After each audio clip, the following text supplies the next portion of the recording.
Call Stephen P. News.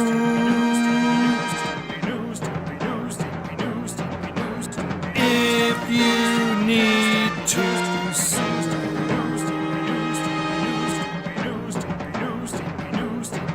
An outlaw mud show or two. Kills with the rest. Somebody found something out or heard something or said, let's put this guy to task. You talk a big game about workers' rights, yeah? Well, you've shown the exact opposite since you've gotten here. Why else would you do that? I think that really did hurt him. Just out of the blue, one day he comes out and is screaming, you know, whatever the details were. I haven't had anything to do with Scott Colton in almost a decade. Probably wanted nothing to do with him even longer than that. It's fucking unfortunate that I have to come up here and speak on this. I'm on my time. This is a fucking business. His tone was different and it was more serious, and I'm just like, is everything okay, man? The fact that I have to sit up here because we have irresponsible people who call themselves EVPs and couldn't fucking manage a target. We couldn't believe it. He was one of our heroes, legitimate heroes. This is terrible. There's people who call themselves EVPs that should have fucking known better. This shit was none of their business. It didn't make any sense to me. What are you talking about? What did I ever do in this world to deserve an empty-headed fucking dumb fuck like Hangman Adam Page to go out on national television and fucking go into business for himself? For what? Imagine this guy that you watched on television for years. Now he's calling your friend out. In his mind, Hangman went out and started addressing things that he was not happy, and he's clearly, I mean, that was months ago. I offered him money. He said it was not enough. He went ahead with the lawsuit and sued. It's his fucking funeral. I don't care. He shares a bank account with his mother that tells you all you need to know about what kind of character that is. It was like a downward spiral. Any way you slice it, you can see this isn't good. I'm hurt and I'm old and I'm fucking tired and I work with fucking children. Sit your ass down. Go to sleep. Give us all a break. And what happened afterwards? That's just life, dude. Ace Steel threw a chair and hit Nick. What was, like a chair shot to the head or something? It's like a terrible chair shot to the head. He had never done anything like that. Just out of the blue, he was bullying. Ring in half. Boy, look at Nick's fired up here, buddy, on the apron. That's Matt, but well, him too. Mocking the buckshot lariat. Oh wow! How about that?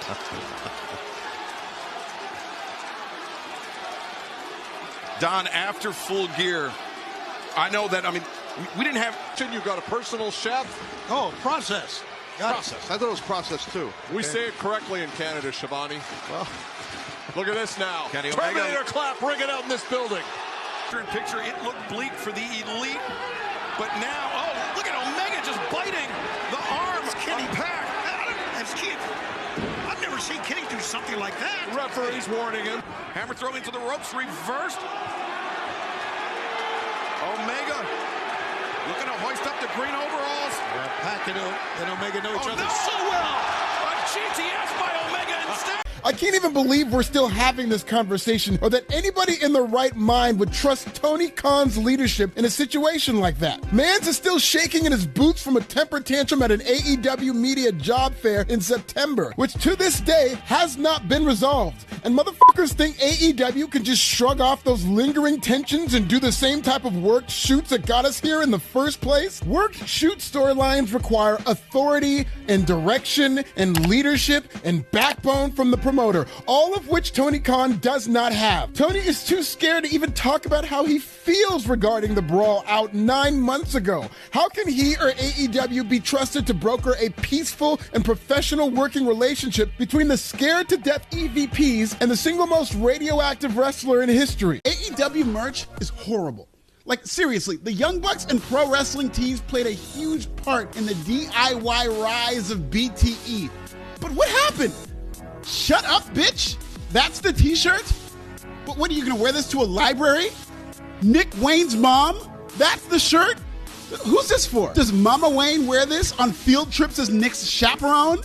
Tony Storm is one of the biggest stars in AEW, but you'd never know it by this chin, tits, shoe t-shirt.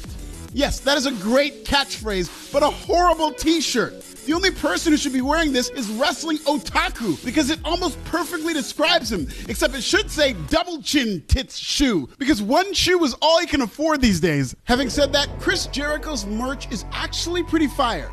It's simple and what the fuck? What the fuck? Why does that look like the Pro Wrestling Bits logo? No wonder this is the only AEW merch that looks good because they're ripping us off. Ooh, I'm calling my African lawyers. Omari, sue these niggas. Very frustrated because they don't find out the Tuesday before like some people do. I mean, some people will know what they're doing because like there are a couple of matches usually advertised in advance, but most people are showing up the day of the show and they find out whether they're doing anything or not. And there's very little communication. People are I've been hearing about this for months. People are very frustrated. Like, they show up, here's what you're going to do. Lots of people will complain, and it gets changed, which is also a big problem I hear about all the time. People don't want to do something, and Tony doesn't make them do it. And so, there's a lot of this. And, people aren't going to come forward and talk about it publicly. They will someday. This is one of those things where people will say I'm wrong now. And then, someday people are going to talk and you'll realize that I'm actually not wrong. Unless I hear Tony about got him this to sign an every NDA. single day. And, trying to put together these shows is just a whirlwind of, will this person do this? They don't want to. What can we do? Will you do it? Blah, blah, blah. There's a lot of frustration. And, there's also like injuries that he deals with. And no, there are not shows put together a week in advance or 2 weeks in advance. The days of long-term booking, they're gone. He has an idea. I'm sure he had a card for the pay-per-view. But as far as like week to week, how they get there, every week is like, what are we going to do this week? He wants to do things, but people don't want to go along with it. People are hurt, whatever. Somebody give me a historical example where AEW's game plan for Okada is to stick him in the message board world order with the Young Bucks and Jack Perry. It's crazy to think that the Young Bucks are the same two guys who are the masterminds behind the Bullet Club, which in terms of long-term storytelling, I would argue was better than the NWO. The Bullet Club was the opposite of the NWO in that every time a top star joined the group got better. The Bullet Club cycled in Adam Cole, Kenny Omega, AJ Styles, Prince Devitt, Cody Rhodes, and for years, it never felt stale. The MWO was only a couple of months into its story, but it feels amateur hour and corny. The Young Bucks are running around with Hillary Clinton pantsuits while Okada is wrestling uninspiring matches for a belt nobody cares about. Because now AEW has so many belts, none of them matter anymore. The Elite comes off as mid-card comedy at best. And what's supposed to be the game-changing storyline to save AEW's ratings is less of the Bullet Club and more of a bullet shell of itself. Punk's brawl out and brawl in were telltale examples of a promotion that didn't know how to handle its most flammable asset, but also didn't know how to part ways with him until their lawyers had to get involved. AEW diluted its product by adding a third television show to placate CM Punk. But Punk was gone a couple months later, with no brand split and a fraction of WWE's audience. AEW having 3 shows felt excessive and essentially killed the Rampage brand name not too long after the show did over 1 million viewers for CM Punk's debut. Rampage is now the Sunday night heat of AEW, while Collision is like a mid-2000s SmackDown, when it was clearly the B show. Hurricane Phil ran through AEW and left a stench on the promotion that continues to linger. Punk debuted with WWE as the promotion continued to pour it on AEW. Punk's signing continued a disturbing trend of top stars like Cody Rhodes and Jade Cargill leaving the promotion only to go to the competition and come off as even bigger stars. Like most origin stories of challenger promotions, AEW woke up the sleeping giant that is WWE. And come 2022, it was WWE that got hot and could do no wrong. By November of 2023, CM Punk's return kicked off a WrestleMania build-up that is unrivaled. It was the culmination of WWE's two greatest stories ever told, between the Bloodline and Cody Rhodes' story. WWE's ratings and live event numbers skyrocketed. AEW suffered. AEW's year-to-year average viewership fell by over 100,000 in 2023. AEW surpassed 1 million viewers 2 times in 2023, but they haven't hit that milestone since February 22nd of 2023. 2024 will very likely become the first calendar year in AEW history where the promotion didn't have a single show draw over 1 million viewers. AEW's desperation to increase ratings in the face of TV contract negotiations have led to bad booking decisions, the worst of which was AEW revisiting its disastrous CM Punk situation by advertising the promotion would air the previously unseen CM Punk footage from All In, when he fought Jack Perry. This in reaction to a podcast appearance from Punk, who essentially described the situation exactly as it had happened. AEW's goal was to clear its name during an internet controversy, but all it seemed to do was confuse its own TV fan base, most of whom are not familiar with Dirt Sheet T. If you follow the ratings for the CM Punk angle, many of the younger fans seem to think this was a sign that AEW may be teasing a match between Punk and Perry, which would mean the return of CM Punk, AEW's biggest star. AEW did one of its best ratings of the year for the Surveillance show, but that came and went.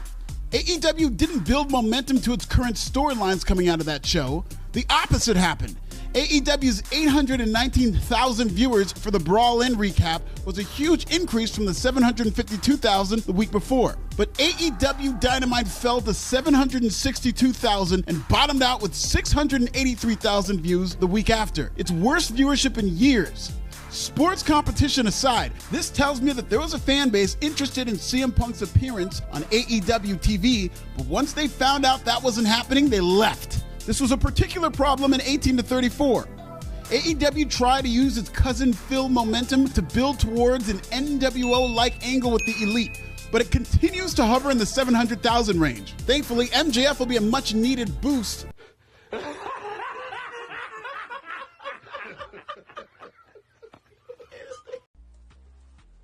But he's jumped the fucking shark, so it doesn't count for much anymore. He has jumped the motherfucking shark, and guess who is to blame for that? Me. I'm the guy. I broke this scale. It fucked up something in his brain where he doesn't even know what good matches anymore. He's just like, Kenny, you opened my mind to this weird fucking world of wrestling that I never saw before in my life. And I think he doesn't understand it anymore. He stopped being able to understand. He can't comprehend what's going on. I opened Pandora's box and it's just running rampant now. That's all it is. Right, Bailey. Imagine trying to explain a 5-star feud between Kenny Omega, Will Ospreay, and Dave Meltzer to your girlfriend. There's this white, highly athletic wrestler from New Japan Pro Wrestling named Kenny Omega, and he's in a rivalry with this other white, highly athletic wrestler from New Japan Wrestling named Will Ospreay, and both wrestlers check pretty much the same boxes because they're mostly known for their wrestling ability with average charisma, no memorable promos, no seasoning, no grits, no collard greens, no sizzle, and zero relatability to anybody who doesn't appreciate the delicate nuances of the true sport of professional wrestling. And then there's this guy in his 60s from San Jose who grades matches based on a 5-star rating scale. And his grades have nothing to do with the build-up or storyline behind the match. It's only about the match itself and how hard these two oiled-up males can hit each other, how well executed their holds are, how many times they drop themselves on their heads, and being in the Tokyo Dome certainly helps too. Anyway, a 5-star match is considered a great match. And one day, Kenny Omega broke that scale by having a 7-star match. But now, Will Ospreay is considered the new Kenny Omega, and he just had a match that got 6.5 stars. No. Honey, wake up. Please, wake up. Stay with me. Okay. So Ospreay had a 6.5 star rating recently, and Kenny Omega got jealous because Kenny's now saying that Kenny broke the Dave Meltzer star ratings to the point where Dave no longer knows what he's talking about. And to settle this internet beef, Kenny is going to get into a fake fight against Will Ospreay to try to fix the star rating system once and for all. That's so relatable, right, babe? Babe, wake up! Why did you fall asleep again? This story is so relatable. OMG, did I just bore you into a coma? This is a man who prides himself on all these awards he wins for wrestling journalism, which tells you everything you need to know about the low bar that is wrestling journalism. I'll bet the people who give out awards for wrestling journalism are the same people who give awards for bravery among cats. or integrity awards for politicians, or black community awards to the police. Oh my God, what's this? You guys, I just won an award in wrestling journalism and I didn't even do shit. Thank you, Cauliflower Alley. You shouldn't have. Better call it Cauliflower Alfie. I have a couple of movies to do in the Tokyo Dome in Japan. So, put it this way. The LA might work, but it might not. But for WrestleMania main event, put it this way. If I don't have any movie obligation, maybe I can do LA. Maybe I can. I'm not saying I can headline LA, but I'm not saying I can't. But how about this? Put it this way. Maybe I could headline Philly, depending on the writer's strike. This nigga's starting to sound like Dwayne Meltzer. So let's go to our 2024 scorecard of Dave Meltzer fuck-ups. Dave claimed Okada to AEW wasn't confirmed, only to report it had been in the works for months. He was worked by Hangman Adam Page when he reported Page's ankle injury could be legit.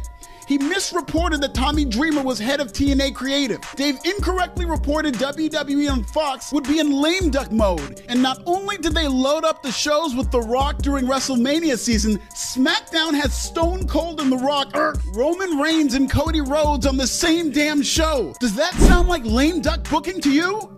Dave Meltzer lied on Mike Johnson being denied access to WWE press conferences, which who gives a shit what member of the make-believe wrestling media gets to attend a make-believe WWE press conference? It's not that serious. Touch grass. Dave was wrong about WWE keeping Jacob Fatu and Roman Reigns apart because Jacob Fatu just returned on SmackDown and murked the OTC. Dave lied about Damian Priest versus Seth Rollins being the main event for Money in the Bank. Dave misreported Offa's death. He was wrong about WBD having an internal memo about AEW. He lied about Jack Perry apologizing to Tony Khan about his behavior, and then he hilariously confused the 2013 segment between The Rock and Triple H with their 2024 storyline before WrestleMania 40. If Dave was black, like if this was Damon Meltzer doing all these fuck-ups, his black ass would have been gone. Dave better thank his lucky 5 stars for all that privilege. Dave Meltzer is to journalism what James Ellsworth is to winning. The fact that Meltzer is able to keep his job despite getting shit wrong on the daily is more proof that nobody gives a shit about journalism anymore. This country is just too divided to know or care who or what an actual journalist is. I'm not saying it's a good thing, but we're in a tribal era where everybody has their own set of facts that they choose to believe. Dave Meltzer is the Porky Pig of pro wrestling. He stuttered his way through a wrestling media career with an impressive resume of 100,000 500,000 1.2 million co-host interruptions, 2.3 billion interactions with trolls, and so many retractions that number hasn't even been invented yet. Despite using his message board as a safe space for Tony Khan, Dave Meltzer was passed up for his dream job as Tony Khan's assistant scheduler in 2023. But with AEW's budget increase, Dave Meltzer's 5 years of glazing might pay off after all. Meltzer's influence on Tony Khan has led to an influx of random internet darlings at the top of the card, an AEW creative that comes second to Moves and Superworkers. As a result, casual viewers nationwide have been inspired to change their channels and even turn off their TVs. In 2024, wrestling fans getting fresh air is at an all-time high on Wednesday nights. Dave Meltzer has a star ratings plan that'll triple 5-star matches for AEW, thereby reducing viewership by 50%, increasing excuses by 80%, and moving the whole product to 2,500-seat buildings. By the end of 2025, AEW live shows will take place for an audience of 1 in San Jose, California, in Dave Meltzer's dungeon, with AEW media freakoffs for Tony Khan's favorite podcasters. And if you don't like that, it's because you don't read, you don't learn, and you just don't study. So study these nuts and vote Dave Meltzer for AEW Head of Creative.